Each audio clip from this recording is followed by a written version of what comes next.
Half a win for Uber and Lyft drivers. In California, the ride-hailing companies agreed to unions for a price. Is this a win-win situation? Is this just like a watered-down agreement? Let's find out. A win for Uber and Lyft drivers. Today on tap, in California, the ride-hailing companies agree to unions for a price. Despite Donald Trump's unprecedented war on unions, there remain ways, as I noted yesterday, that blue states with Democratic trifecta governments, can fight back on workers' behalf. Last week, California did just that, as the Democratic-dominated state government helped craft a deal that would permit Uber and Lyft drivers to form unions and bargain collectively with those companies. As had not been the case before, Uber and Lyft signed on to the deal. This was the second such effort on the part of the state's government. In 2019, the legislature passed and Governor Gavin Newsom signed Assembly Bill 5, which declared Uber and Lyft drivers to be what they'd always appeared to be, employees of those companies, not independent contractors, and therefore covered by statutes like the state's minimum wage law and eligible to unionize if they so desired.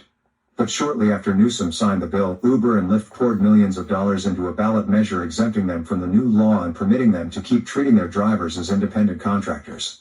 Claiming that their ballot measure, Proposition 22 on the November 2020 ballot, would actually increase drivers' incomes, and throwing more than $100 million behind that spurious claim, the companies prevailed, as the measure won the support of 59% of an understandably confused electorate. California courts upheld most of Proposition 22's restrictions but left intact just enough workers' rights so that there remained, at least in theory, a way that drivers might still be legally able to go union. It required threading a needle in which they remained independent contractors, thereby limiting what their union could do. Even so, there was no reason why Uber and Lyft would agree to that.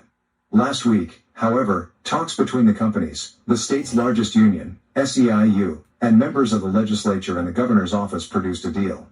Both the companies and the union agreed to the terms of a bill that would keep the drivers classified as independent contractors, and therefore not under the jurisdiction of the soon-to-be Trumpified and hence anti-union National Labor Relations Board, but would recognize their right to bargain collectively with those two companies. At a time when Trump's unilateral abrogation of contracts with federal workers has already reduced the number of union members in the United States by roughly 500,000, this bill could potentially bolster union ranks by a similar number.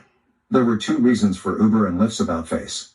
The first was a pledge from Newsom and legislative leaders to enact a separate bill being pushed by the two companies alongside the one granting drivers collective bargaining rights.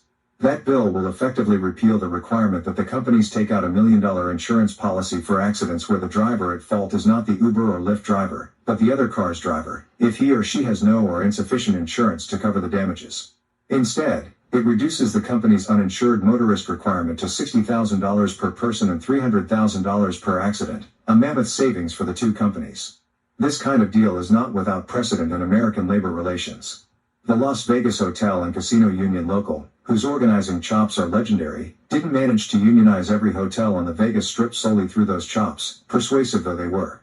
At a time when Steve Wynn was building the first generation of truly mega hotels on the Strip in the 1990s, the Vegas Locals National Union, HERE, agreed to line up the labor movement to join the hotels in lobbying for changes to tax codes that would enable very high rollers from abroad, in those days, Saudi oil sheiks, among others, to keep more of their winnings.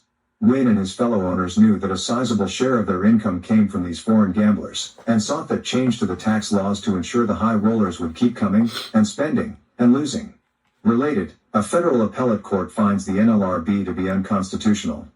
No union has more effectively mobilized rank-and-file workers in unionization campaigns than the Vegas Culinary Local 226, but their lobbying effort on the hotel's behalf convinced a critical number of Democrats to vote for the tax law change. That effort helped persuade Wynn not to oppose the locals organizing at his hotels, which soon came to dominate the Strip and set a norm for labor relations there, which the locals' massive mobilizations of members have compelled the hotels to honor in the years since. The second reason for the two companies' reversal is the limitations that the bill granting the drivers collective bargaining rights imposes on those drivers. As they will still be classified as independent contractors, they would likely run afoul of antitrust laws that forbid collective action from such contractors. Accordingly, the bill does not explicitly grant drivers the right to strike, which, of course, is what ultimately underlies all worker power. They do, however, gain the right to bargain, minus an explicit right to strike, a kind of halfway house to full worker rights, but a considerable gain over no rights at all. While some unions have been cool to this form of semi-empowerment, SEIU has campaigned for it not just in California, but also in Massachusetts, where they backed a successful ballot measure last year that established a similar path to unionization for the drivers there. Both laws require a percentage of drivers, 10% in California, 25% in Massachusetts, to apply to a, presumably friendly, state agency for union recognition. Other states with trifecta democratic control of government might follow this course as well. In a sense, the bill is part of an emerging blue state response to the neutering of federal labor law, which has been well underway since Trump regained the presidency. As the National Labor Relations Act granted collective bargaining rights only to most kinds of private sector workers, Democratic-controlled states have often granted those rights to groups of workers left out of the NLRA, public employees, in the 1960s and 70s, farm workers, in California in the 70s, and domestic workers, who won wage and hour standards in a number of blue states during the past decade. Independent contractors such as the Uber and Lyft drivers clearly fall outside the NLRA's jurisdiction. 2. The obstacles to their unionizing have been antitrust laws and the kinds of election campaigns that Uber and Lyft have waged against that eventuality. The two California bills, which are both scheduled to come up for a vote in the next 2 weeks, presumably overcome both those obstacles. The one SEIU promoted by charting a path for independent contractor collective bargaining minus the leverage of a strike threat. The one Uber and Lyft sought by offsetting their increased labor costs through a massive reduction in what they have to set aside for insurance. Not a deal made in heaven, but a deal nonetheless.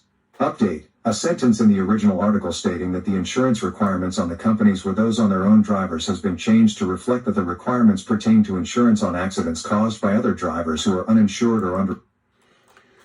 There we go. So it's a little bit of a half-baked cake here, half-baked bread loaf. Not entirely, I think, a win-win for both sides. Your comments, please.